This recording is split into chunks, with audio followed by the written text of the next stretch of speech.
Hello दोस्तों, स्वागत है आपका आपके अपने YouTube चैनल दिसार जीकेजीएस क्लासेस में। दोस्तों, आप सब लोग कैसे हैं? उम्मीद करते हैं आप सब लोग अच्छे होंगे, स्वस्थ होंगे, मस्त होंगे और अपनी तैयारी बेहतरीन तरीके से आप सभी कर रहे होंगे।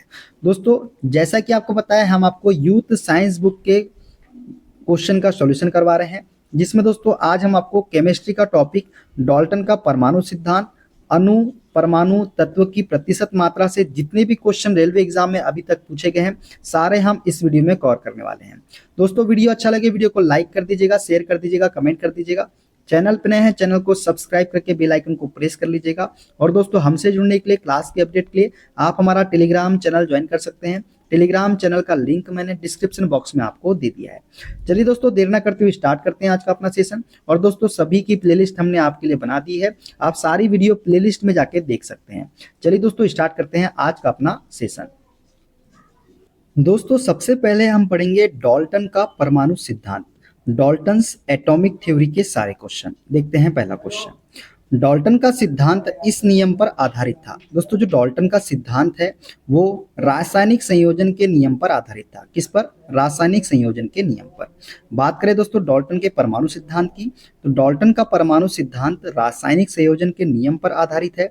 डाल्टन के परमाणु सिद्धांत के अनुसार सभी द्रव्य चाहे तत्व यौगिक या मिश्रण हो, सूक्ष्म कणों से मिलकर बने होते हैं, जिन्हें हम क्या बोलते हैं? जिन्हें हम परमाणु कहते हैं। डाल्टन के परमाणु सिद्धांत के अनुसार परमाणु पदार्थ का अविभाज्य कण होता है। कौन सा कण? अविभाज्य कण होता है। कौन? परमाणु। रासायनिक संयोजन के मुख्य नियम कौन कौन से हैं? तो ये एक है द्रव्यमान संरक्षण का नियम, ये भी रासायनिक संयोजन के नियम है। दूसरा है निश्चित अनुपात का नियम। तीसरा है गुणित अनुपात का नियम। ये सभी जो है ये रासायनिक संयोजन के नियम पर आधारित नियम है। ठीक है दोस्तों, गुणित अनुपात का नियम जो है ये जॉन डाल्टन द्वारा ही दिया गया था, ये भी आपको याद रखना है। देखते हैं अगला क्वेश्चन। डाल्टन का सिद्धांत आधारित है। दोस्तों, डाल्टन का सिद्धांत जो है ये रासायनिक संयोजन के नियम पर आधारित है। ठीक है, देखते हैं अगला क्वेश्चन। डाल्टन की पद्धति के अनुसार निम्न में से कौन सा कथन सही है? तो दोस्तों, सही कथन हमको बताना है। तो सही कथन है दोस्तों हमारा, परमाणु पदार्थों के अविभाज्य कण होते हैं, ये डाल्टन ने बताया था। तो डी वाला कथन हमारा सत्य कथन हो जाएगा। दोस्तों, जॉन डाल्टन के सिद्धांत के अनुसार प्रत्येक पदार्थ छोटे छोटे कणों से मिलकर बना होता है, जिन्हें हम क्या बोलते हैं? जिन्हें हम परमाणु कहते हैं। और परमाणु को किसी भी भौतिक या रासायनिक विधि से विभाजित नहीं किया जा सकता, ये जॉन डाल्टन ने बताया था। डाल्टन का परमाणु सिद्धांत द्रव्यमान संरक्षण के नियम और निश्चित अनुपात के नियम पर आधारित है। इस सिद्धांत के प्रमुख बिंदु निम्न है। कौन कौन से बिंदु है देख लेते हैं। दोस्तों, प्रत्येक तत्व अति सूक्ष्म अविभाज्य कणों से मिलकर बना है, जिन्हें हम क्या बोलते हैं? परमाणु कहते हैं। भिन्न भिन्न तत्वों के परमाणु के गुण भी क्या होते हैं? भिन्न भिन्न होते हैं। और परमाणु अविनाशी होता है, ये जॉन डाल्टन ने बताया था। देखते हैं अगला क्वेश्चन। निम्नलिखित में से क्या डाल्टन के परमाणु सिद्धांत की अवधारणा नहीं है? अवधारणा नहीं है हमको दोस्तों ये बताना है। तो दोस्तों, इसमें से जो अवधारणा नहीं है वो है ऑप्शन नंबर डी, सभी पदार्थ छोटे कणों से मिलकर बने होते हैं, जिन्हें अणु कहा जाता है। बिल्कुल नहीं, जिन्हें परमाणु कहा जाता है। तो ये अवधारणा नहीं है जॉन डाल्टन के परमाणु सिद्धांत की। दोस्तों, डाल्टन के परमाणु सिद्धांत के अनुसार प्रत्येक पदार्थ छोटे छोटे कणों से मिलकर बना होता है, जिन्हें हम क्या बोलते हैं? जिन्हें हम परमाणु कहते हैं। परमाणु को किसी भी रासायनिक या भौतिक विधि से विभाजित नहीं किया जा सकता, अतः विकल्प डी का कथन डाल्टन के परमाणु सिद्धांत की अवधारणा नहीं है। देखते हैं अगला क्वेश्चन। निम्न में से किसने परमाणु की अविभाज्यता के बारे में बताया था? तो दोस्तों, ये बताया था हमारे जॉन डाल्टन ने। परमाणु की अविभाज्यता के बारे में सर्वप्रथम जॉन डाल्टन ने बताया था। देखते हैं अगला क्वेश्चन। डाल्टन के परमाणु सिद्धांत की कौन सी अभिधारणा द्रव्यमान संरक्षण के नियम का परिणाम है?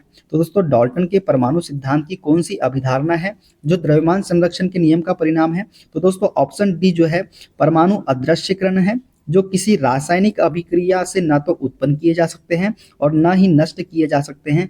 ये जो है डाल्टन के परमाणु सिद्धांत की अभिधारणा है, जो कि किसके समान है? द्रव्यमान संरक्षण के नियम का परिणाम है। ठीक है, देखते हैं अगला क्वेश्चन। दोस्तों, डाल्टन ने द्रव्य की संरचना का गहन अध्ययन किया। इन्होंने 1803 ईस्वी में द्रव्य की संरचना तथा परमाणु संबंधी एक विचार प्रस्तुत किया, जिसे डाल्टन का परमाणुवाद हम कहते हैं। इनके परमाणु सिद्धांत से द्रव्यमान संरक्षण का नियम प्रतिपादित होता है, जिसके अनुसार परमाणु अदृश्य कण है, जो किसी रासायनिक अभिक्रिया से ना तो उत्पन्न किए जा सकते हैं और ना ही नष्ट किए जा सकते हैं। ठीक है, देखते हैं अगला क्वेश्चन। डैश ने प्रस्तावित किया था कि प्रत्येक तत्व में एक विशेष परमाणु द्रव्यमान होता है। तो दोस्तों ये प्रस्तावित किया था जॉन डाल्टन ने। डाल्टन ने प्रस्तावित किया था कि प्रत्येक तत्व में एक विशेष परमाणु द्रव्यमान होता है। दोस्तों जॉन डाल्टन एक अंग्रेज वैज्ञानिक थे। इन्होंने पदार्थ की रचना संबंधी सिद्धांत का प्रतिपादन किया था, जो डाल्टन के परमाणु सिद्धांत के नाम से प्रचलित है। इन्होंने प्रस्तावित किया था कि प्रत्येक तत्व में एक विशेष परमाणु द्रव्यमान होता है। तो क्या प्रस्तावित किया था? प्रत्येक तत्व में एक विशेष परमाणु द्रव्यमान होता है, ये जॉन डाल्टन ने प्रस्तावित किया था। देखते हैं अगला क्वेश्चन। किस वैज्ञानिक ने पदार्थ की प्रकृति के बारे में बुनियादी सिद्धांत प्रदान किया था? तो ये थे हमारे जॉन डाल्टन। जॉन डाल्टन ने पदार्थ की प्रकृति के बारे में बुनियादी सिद्धांत प्रदान किया था। दोस्तों जॉन डाल्टन ने पदार्थ की प्रकृति के बारे में बुनियादी सिद्धांत प्रदान किया। डाल्टन का यह सिद्धांत रासायनिक संयोजन के नियमों पर आधारित था। डाल्टन ने परमाणु सिद्धांत को द्रव्यमान संरक्षण के नियम और निश्चित अनुपात के नियम की युक्ति संगत व्याख्या की थी। डाल्टन के परमाणु सिद्धांत की विवेचना निम्नवत है। कौन कौन सी? सबसे पहला है दोस्तों, सभी पदार्थ या द्रव्य जो है ये परमाणुओं से मिलकर बने होते हैं।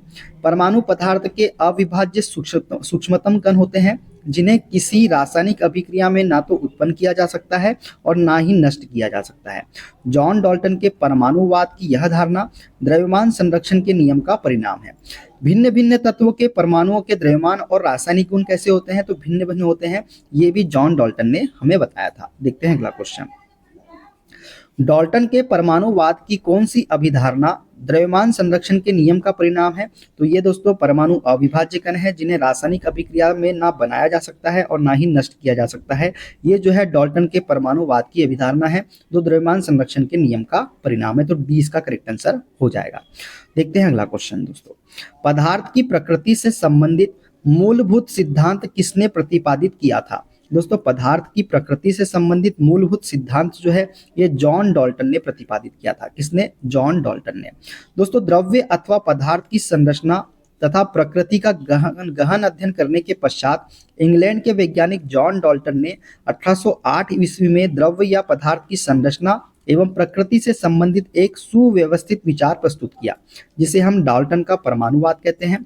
उनके अनुसार पदार्थ अनेक सूक्ष्म कणों से मिलकर बना है, जिन्हें हम क्या कहते हैं? जिन्हें हम परमाणु कहते हैं, तथा यह तत्व का सूक्ष्मतम कण है जो विभाजित नहीं किया जा सकता। यह रासायनिक क्रिया के दौरान अपरिवर्तित रहता है। ये जॉन डाल्टन ने बताया था। देखते हैं अगला क्वेश्चन। उस ब्रिटिश रसायनज्ञ का नाम बताइए जिसने द्रव्यमान संरक्षण एवं स्थिर अनुपात के सिद्धांत के विषय में अपना परमाणु सिद्धांत 1808 में प्रस्तुत किया, जो कि पदार्थ के अध्ययन में निर्णायक सिद्ध हुआ। तो ये थे हमारे जॉन डाल्टन। जॉन डाल्टन की बात करें दोस्तों, तो जॉन डाल्टन ने परमाणु सिद्धांत का जनक किसे माना जाता है? तो जॉन डाल्टन को ही परमाणु सिद्धांत का जनक माना जाता है। यह प्रसिद्ध ब्रिटिश रसायनज्ञ थे। 1808 ईस्वी में जॉन डाल्टन ने पहली बार द्रव्यमान संरक्षण तथा स्थिर अनुपात से संबंधित द्रव्य का परमाणु सिद्धांत प्रस्तुत किया। इसमें परमाणु को पदार्थ का मूल कण माना गया। किसको? परमाणु को पदार्थ का क्या माना गया? मूल कण माना गया। उनके अनुसार सभी द्रव्य चाहे तत्व यौगिक या मिश्रण ही बहुत छोटे कणों से बने होते हैं और इन कणों को एटमस या परमाणु कहा जाता है। क्या कहा जाता है? एटमस या परमाणु। सभी द्रव्य परमाणुओं से निर्मित होते हैं। परमाणु रासायनिक अभिक्रिया में भाग लेता है। परमाणु अविभाज्य कण होते हैं जो रासायनिक अभिक्रिया में न तो सृजित होते हैं और ना ही उनका विनाश होता है। ये जॉन डाल्टन ने अपने सिद्धांत में बताया था। ठीक है दोस्तों, ये थे दोस्तों डाल्टन का परमाणु सिद्धांत के सारे क्वेश्चन। अब हम पढ़ेंगे दोस्तों अणु परमाणु तत्व की प्रतिशत मात्रा, molecule, atom, percentage, volume of element के सारे क्वेश्चन। देखते हैं दोस्तों पहला क्वेश्चन।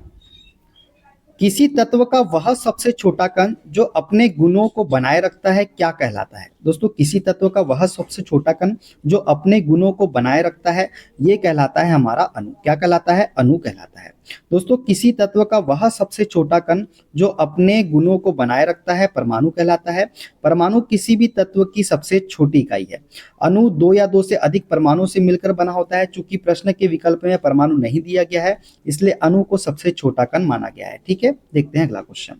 निम्न में से कौन सा तत्व सामान्यतः अणु नहीं बनाता और अपने परमाणु रूप में पाया जाता है? तो ये तत्व है दोस्तों हीलियम। हीलियम जो है दोस्तों ये अणु नहीं बनाता है और अपने परमाणु रूप में पाया जाता है। दोस्तों नोबल गैसों हीलियम, नियॉन, आर्गन आदि के बाहरी कोश पूर्णतः भरे होते हैं। इसलिए वे अन्य तत्वों के साथ क्रिया नहीं कर सकते तथा अपने परमाणु रूप में पाए जाते हैं। कौन कौन से? हीलियम, नियॉन और आर्गन, जो नोबल गैसें हैं दोस्तों, इन सब की बात हो रही है। ठीक है, देखते हैं अगला क्वेश्चन। निम्न में से कौन सा एक अवपरमाणविक कण है? कण नहीं है दोस्तों, अवपरमाणविक कण नहीं है तो सब एटॉमिक पार्टिकल नहीं है, तो ये है हमारा अणु। अणु जो है एक अवपरमाणविक कण नहीं है। न्यूट्रॉन, इलेक्ट्रॉन और प्रोटॉन जो है ये अवपरमाणविक कण होते हैं।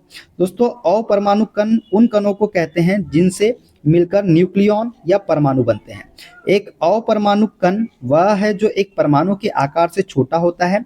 एक परमाणु को 3 अवपरमाणु कणों इलेक्ट्रॉन, न्यूट्रॉन और प्रोटॉन में विभाजित किया जा सकता है। ठीक है, देखते हैं अगला क्वेश्चन।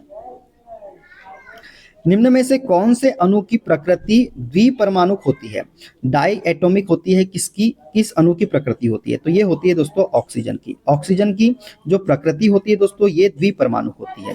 दोस्तों ऑक्सीजन अणु की प्रकृति द्विपरमाणुक होती है। ऑक्सीजन का आणविक सूत्र होता है O2 और ओजोन में ऑक्सीजन के कितने परमाणु होते हैं? तो 3 परमाणु होते हैं। कितने परमाणु होते हैं? 3 परमाणु होते हैं ओजोन में ऑक्सीजन के। देखते हैं अगला क्वेश्चन। ऑक्सीजन अणु एक डैश है दोस्तों, ऑक्सीजन अणु एक जो है ये द्विपरमाणुक अणु होता है। कौन सा? ऑक्सीजन।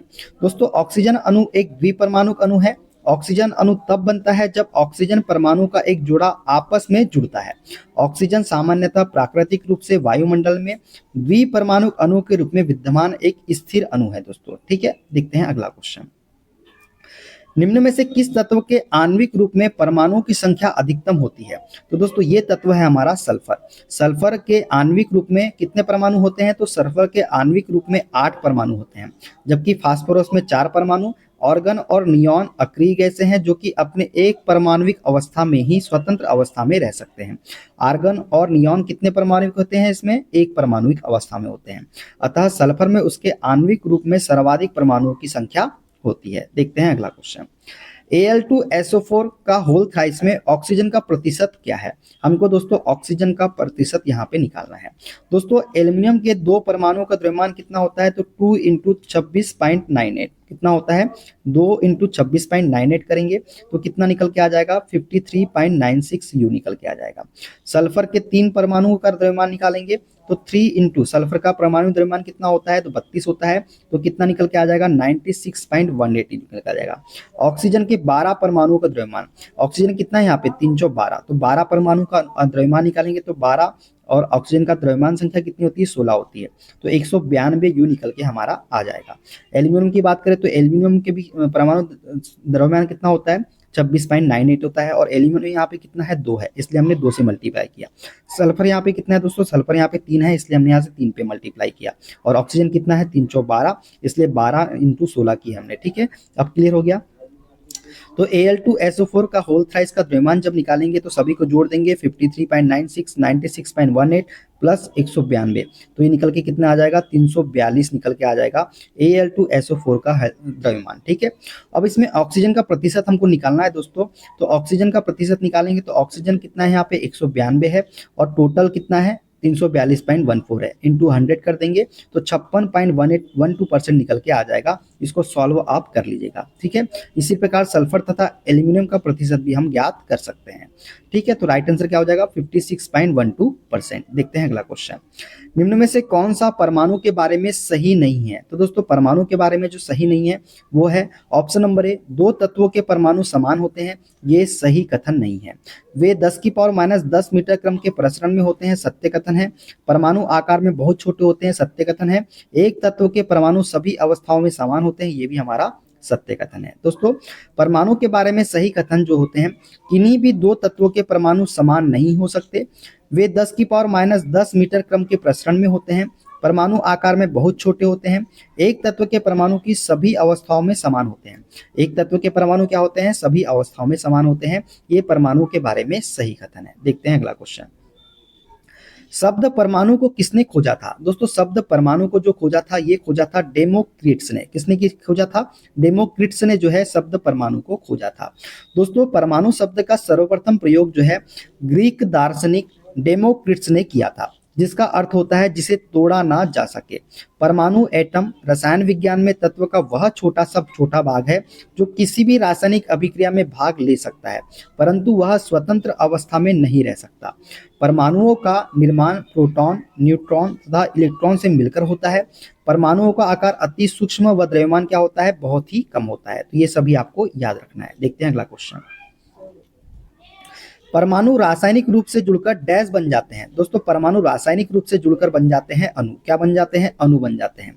दो या दो से अधिक एक ही प्रकार के अथवा अलग अलग प्रकार के तत्वों के परमाणु आपस में मजबूत रासायनिक बंधों द्वारा जुड़कर अणु का निर्माण करते हैं। किसका निर्माण करते हैं, अणु का निर्माण करते हैं। देखते हैं अगला क्वेश्चन। एक ही तत्व या विभिन्न तत्वों के परमाणु मिलकर बनाते हैं तो अणु बनाते हैं। दोस्तों एक ही तत्व या विभिन्न तत्वों के परमाणु मिलकर। देखते हैं अगला क्वेश्चन। जल के कितने अणु कॉपर सल्फेट के एक अणु में उपस्थित होते हैं। दोस्तों जल के कितने अणु कॉपर सल्फेट के एक अणु में उपस्थित होते हैं, तो 5 अणु उपस्थित होते हैं। दोस्तों जल के कॉपर सल्फेट के एक अणु में कितने होते हैं, कॉपर सल्फेट का सूत्र क्या होता है, CuSO4.5H2O। तो जल के कितने अणु है, 5 अणु जो है ये कॉपर सल्फेट के एक अणु में उपस्थित होते हैं। दोस्तों कॉपर सल्फेट का अकार्बनिक यौगिक है जिसका रासायनिक सूत्र क्या होता है, CuSO4.5H2O। इसे क्यूप्रिक सल्फेट भी हम कहते हैं। क्या बोलते हैं, क्यूप्रिक सल्फेट। कॉपर सल्फेट के एक अणु में जल के 5 अणु होते हैं। दोस्तों कितने, 5 अणु। देखते हैं अगला क्वेश्चन। अमोनियम क्लोराइड के एक अणु में कितने परमाणु होते हैं। दोस्तों अमोनियम क्लोराइड के एक अणु में कितने परमाणु होते हैं, तो ये होते हैं 6 परमाणु। कितने परमाणु होते हैं दोस्तों, 6 परमाणु होते हैं। दोस्तों अमोनियम क्लोराइड NH4Cl का दूसरा नाम नौसादर भी है। यह एक श्वेत क्रिस्टलीय जल में अत्यधिक विलेय पदार्थ है जो अधिक गर्म करने पर बिना पिघले ही ऊर्ध्वपातित हो जाता है और अमोनिया तथा HCl गैस में बदल जाता है। दोस्तों अमोनियम क्लोराइड के एक अणु में कुल 6 परमाणु होते हैं। कितने परमाणु होते हैं, 6 परमाणु होते हैं। ठीक है, कैसे होते हैं, ये हो गया 4 हाइड्रोजन का, नाइट्रोजन 1 5 और क्लोरीन 1 6। तो 6 परमाणु होते हैं दोस्तों अमोनियम क्लोराइड के एक अणु में। ठीक है, देखते हैं अगला क्वेश्चन। मानक ताप और दाब पर 7.5 ग्राम गैस 5.6 लीटर आयतन लेती है। यह कौन सी गैस है, कार्बन, नाइट्रोजन, ऑक्सीजन के परमाणु भार क्रमशः 12, 14 और 16 है। तो दोस्तों मानक ताप और दाब पर 7.5 ग्राम गैस 5.6 लीटर आयतन लेती है। ये जो गैस है दोस्तों ये है हमारी नाइट्रस ऑक्साइड, NO। कौन सी, नाइट्रस ऑक्साइड इसका करेक्ट आंसर हो जाएगा। दोस्तों मानक ताप और दाब पर 5.6 लीटर का गैस का भार कितना है, 7.5 ग्राम है। अतः 1 लीटर गैस का भार कितना हो जाएगा, 7.5 डिवाइडेड बाई 5.6 ग्राम। तो 22.4 लीटर गैस का भार कितना निकल के आ जाएगा, 7.5 इंटू 22 इंटू 4 डिवाइडेड बाई 5.6, तो 30 ग्राम निकल के हमारा आ जाएगा। दी गई गैस NO का अनुभार कितना होता है, तो 14 + 16 30 ग्राम होता है। और 30 ग्राम किसका है, तो हमारा भी आंसर कितना है यहाँ पे, 30 ग्राम निकल के आया। तो राइट आंसर क्या हो जाएगा, NO गैस, नाइट्रस ऑक्साइड। देखते हैं अगला क्वेश्चन। निम्न में से किस यौगिक में सबसे अधिक परमाणु होते हैं। तो दोस्तों सबसे अधिक परमाणु किस में होंगे, देखिए हाइड्रोजन 1 है, नाइट्रोजन 1 है, ऑक्सीजन 2 है। तो 2 और 1 3 और 1 4, इसमें कितने हो गए, 4 परमाणु। 2 3 और 4 7, यहाँ पे कितने हो गए, 7 परमाणु हो गए। यहाँ पे हो गया 2 और 1 3 परमाणु हो गए। और यहाँ पे कितना हो गया, 1 और 2 3 परमाणु हो गए। तो 3 और 2 5 परमाणु हो गए। कितने दोस्तों, यहाँ पे 5 परमाणु। Calcium 1, oxygen 2, hydrogen 2। तो 2 2 4 और 1 5 परमाणु। तो सबसे अधिक परमाणु किस में है, तो ये है दोस्तों H2SO4 में। कितने, H2SO4 में सबसे अधिक परमाणु है। ठीक है, HNO2 में 4 परमाणु है, H2SO4 में 7 परमाणु है, CO2 में 3 परमाणु है और कैल्शियम हाइड्रोक्साइड में 5 परमाणु है। तो सबसे अधिक किस में है, H2SO4 सल्फ्यूरिक अम्ल में सबसे अधिक परमाणु होंगे। ठीक है, देखते हैं अगला क्वेश्चन। कैल्शियम का परमाणु द्रव्यमान डैश है। दोस्तों कैल्शियम का परमाणु द्रव्यमान जो होता है ये होता है कितना, 40। तो बी इसका करेक्ट आंसर हो जाएगा। दोस्तों कैल्शियम आवर्त सारणी के द्वितीय समूह का तत्व है। कैल्शियम का रासायनिक चिन्ह कितना क्या होता है, Ca। परमाणु संख्या कितनी होती है, 20 होती है। और परमाणु भार कितना होता है, तो 40.08 होता है। इस रासायनिक तत्व की खोज जो है दोस्तों सन 1808 ईस्वी में सर हम्फ्री डेवी ने किया था। किसने किया था इसकी खोज, हम्फ्री डेवी ने। चूना पत्थर कैल्शियम का महत्वपूर्ण खनिज स्रोत है। यह अपने शुद्ध रूप में चमकीले रंग का होता है। ठीक है, देखते हैं अगला क्वेश्चन। NH4NO3 में नाइट्रोजन का प्रतिशत कितना होता है? दोस्तों NH4NO3 में हमको नाइट्रोजन का प्रतिशत बताना है। दोस्तों NH4NO3 में नाइट्रोजन की प्रतिशत मात्रा निकालने के लिए हम क्या करेंगे? NH4NO3 में नाइट्रोजन का परमाणु द्रव्यमान डिवाइडेड बाई NH4NO3 का कुल अणुद्रव्यमान। तो दोस्तों नाइट्रोजन यहाँ पे कितने हैं? 2 है, तो नाइट्रोजन का परमाणु द्रव्यमान कितना होता है? 14, तो 14 + 14 कर देंगे डिवाइडेड बाय NH4NO3 का कुल अणुद्रव्यमान निकालना है, तो नाइट्रोजन का कितना होता है? 14 होता है, प्लस हाइड्रोजन का 1 होता है, तो 4 × 1 करेंगे तो 4 हो जाएगा, प्लस नाइट्रोजन का कितना होता है? 14 होता है, प्लस ऑक्सीजन का कितना होता है? 16, 16 × 3 करेंगे तो कितना हो जाएगा? 48 हो जाएगा। तो ये कितना हो जाएगा दोस्तों? 28 डिवाइडेड बाय 14 दूनी 28, 4 32, 32 और 48 कितना हो जाएगा दोस्तों? तो 32 और 48 हो जाएगा दोस्तों 80। कितना हो जाएगा? 80 हो जाएगा। तो 28/80 × 100 करेंगे तो कितना आ जाएगा? ये आ जाएगा दोस्तों हमारा कितना? 20 से काट देते हैं, 20 × 4 80, 20 × 5 100 और 4 × 7 28, तो 7 × 5 35। तो 35% जो है नाइट्रोजन का प्रतिशत निकल के आ जाएगा। तो कितना आ जाएगा? 35%। ठीक है, देखते हैं अगला क्वेश्चन। CO2 में कार्बन की प्रतिशत मात्रा कितनी होती है? दोस्तों CO2 में कार्बन की प्रतिशत मात्रा होती है दोस्तों 27.3। कितनी होती है? 27.3 होती है। दोस्तों कार्बन डाइऑक्साइड CO2 का अनुभार निकालेंगे तो क्या हो जाएगा? C + 2 × देखिए C कितना है हमारे पास में? 1 है, तो 1 हो जाएगा, प्लस ऑक्सीजन कितना है? 2 है, तो 2 हो जाएगा। अब दोस्तों कार्बन का परमाणु भार कितना होता है? ये होता है 12, तो 12 × 1 करेंगे। अब कार्बन कितना है यहाँ पे? 1 है। कितना है यहाँ पे कार्बन हमारा? कार्बन हमारा 1 है, तो 12 × 1 कर देंगे, प्लस 12 × 1 कर देंगे, प्लस ऑक्सीजन कितना है? 2 है, और ऑक्सीजन की द्रव्यमान संख्या कितनी होती है? 16 होती है, तो 2 × 16 कर देंगे। तो 12 × 1 12, प्लस 16 × 2 32। तो 32 और 12 का जब जोड़ेंगे दोस्तों कितना हो जाएगा? 44 आ जाएगा। तो CO2 में कार्बन परमाणु का परमाणु भार कितना होता है? 12 होता है, और अणुभार निकाले हमने CO2 का, तो कितना निकल के आ गया? 44 निकल के आ गया। अब दोस्तों हमको पूछा क्या है? कार्बन की प्रतिशत मात्रा कितनी होती है। अब कार्बन की जब प्रतिशत मात्रा निकालेंगे दोस्तों तो क्या हो जाएगा? ये हो जाएगा कार्बन का अणुभार कितना होता है? परमाणु भार 12 होता है। टोटल अणुभार कितना निकाले हमने? 44 निकाले, गुना में हम क्या कर देंगे? 100 कर देंगे।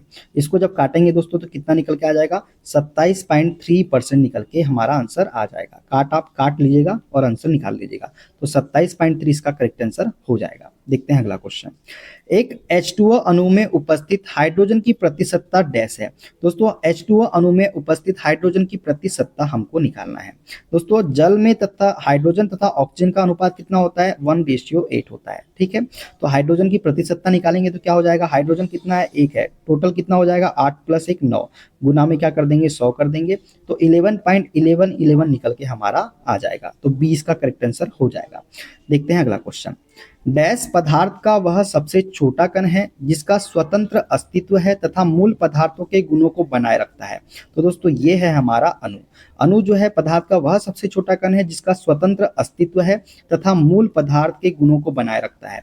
दोस्तों किसी पदार्थ का वह छोटे से छोटा कण जो स्वतंत्र अवस्था में रह सकता है और जिसमें उस पदार्थ के सभी गुण विद्यमान रहते हैं अणु कहलाता है।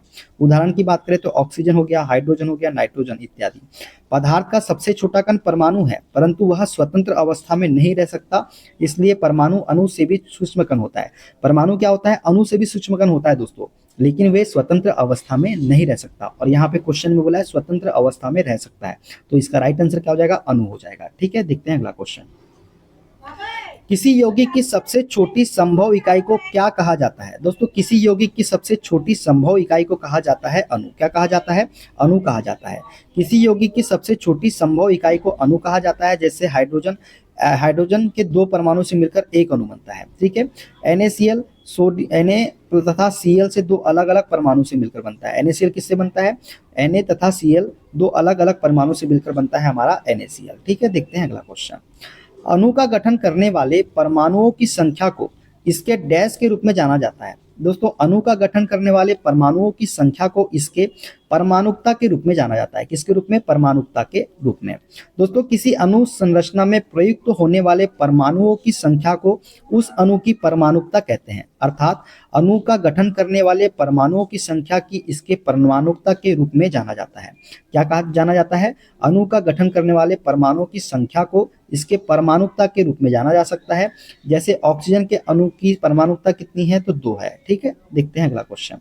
एक डैश को किसी डैश के हिस्से या एक यौगिक के उस डैश अंश के रूप में परिभाषित किया जा सकता है जो स्वतंत्र अस्तित्व में सक्षम है और उस तत्व के सभी गुणों को दिखाता है। तो दोस्तों एक अणु को किसी तत्व के हिस्से या एक यौगिक के उस सबसे छोटे अंश के रूप में परिभाषित किया जा सकता है जो स्वतंत्र अस्तित्व में सक्षम है और उस तत्व के सभी गुणों को दिखाता है। तो अणु, तत्व और सबसे छोटा, तो ए ऑप्शन हमारा करेक्ट आंसर हो जाएगा। ठीक है दोस्तों, किसी अणु को किसी तत्व के हिस्से या एक यौगिक के उस सबसे छोटे अंश के रूप में परिभाषित किया जा सकता है जो स्वतंत्र अस्तित्व में सक्षम है और उस तत्व के सभी गुणों को दिखाता है। अणु में कोई आवेश नहीं होता है दोस्तों। अणु की संकल्पना ठोस, द्रव और गैस के लिए अलग अलग हो सकती है। ठीक है, देखते हैं अगला क्वेश्चन। कैल्शियम हाइड्रोक्साइड के अणु में कितने परमाणु मौजूद है? ठीक है दोस्तों, देखिए कैल्शियम 1 है, ऑक्सीजन 2 है, हाइड्रोजन 2 है। तो 1 + 2 + 2 तो कितना हो जाएगा? 5 हो जाएगा। तो 5 इसका करेक्ट आंसर हमारा हो जाएगा। ठीक है, देखते हैं अगला क्वेश्चन। CO2 में C और O2 द्रव्यमान द्वारा अनुपात डैश में मौजूद है। दोस्तों कार्बन डाइऑक्साइड में कार्बन और ऑक्सीजन द्रव्यमान द्वारा अनुपात जो होता है मौजूद होता है वो होता है कितना? 3:8 होता है। कितना होता है? 3:8 होता है। दोस्तों CO2 में कार्बन और ऑक्सीजन द्रव्यमान द्वारा अनुपात C का द्रव्यमान संख्या बराबर 2 × ऑक्सीजन की द्रव्यमान संख्या। कार्बन की द्रव्यमान संख्या कितनी होती है? तो ये होती है 12 अनुपात ऑक्सीजन कितना है? यहाँ पे 2 है और 2 × 16 करेंगे तो 2 × 16 कितना हो जाएगा? 32 हो जाएगा। तो इसको जब काटेंगे दोस्तों तो कितना निकल के आ जाएगा? 3:8 निकल के हमारा आ जाएगा। तो ऑप्शन ए इसका करेक्ट आंसर हो जाएगा। ठीक है, देखते हैं अगला क्वेश्चन। अणु का गठन करने वाले परमाणुओं की संख्या को क्या कहते हैं? दोस्तों अणु का गठन करने वाले परमाणुओं की संख्या को हम बोलते हैं क्या? परमाणुकता। क्या बोलते हैं इसे? हम परमाणुकता कहते हैं। अणु का गठन करने वाले परमाणुओं की संख्या को हम परमाणविकता कहते हैं। तो डी इसका करेक्ट आंसर हो जाएगा। तो दोस्तों ये थे आज के सारे क्वेश्चन। वीडियो कैसा लगा कमेंट बॉक्स में जरूर बताइएगा।